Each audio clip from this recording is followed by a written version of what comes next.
Easy.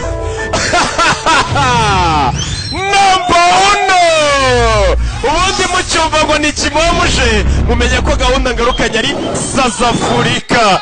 Ngaho Sazafurika mwana w'umunyarwanda. Bimeze bite rero?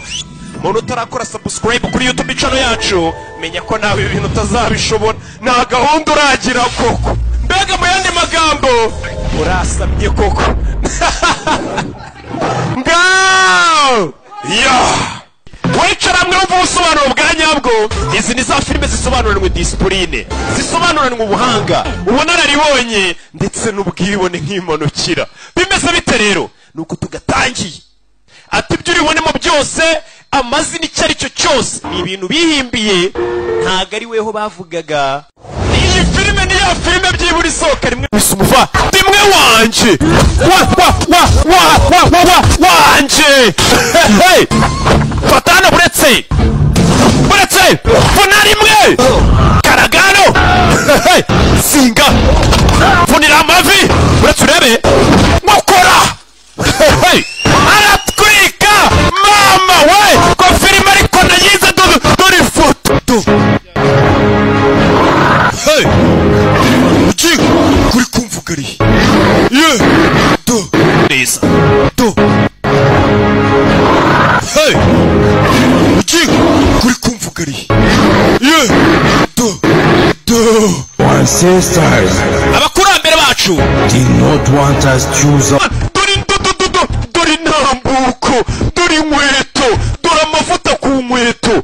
Nakubwiye ngo wabonye season nyinshi bantu banje, ariko nkiyo mbwira umuntu ngo nakore subscribe akaza kara filime nakore subscribe, uwo muntu umusabye ibirayi yabiguha, umusabye amafaranga yayiguha umuntu kwima subscribe. Go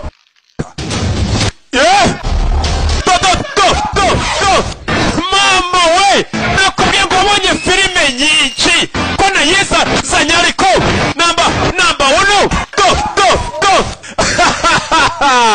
Sacha akuri ibaraga arabikora ngaho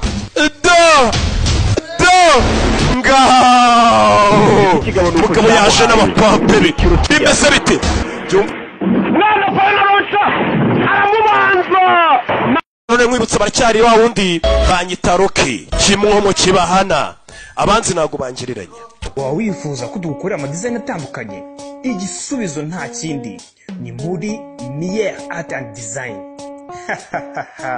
Mier Art and Design tubafitiye ama design atandukanye, tubandikira ku mupira, tubandikira ku dupfukamunwa, tubandikira ahantu hose wifuza ko twakwandikira.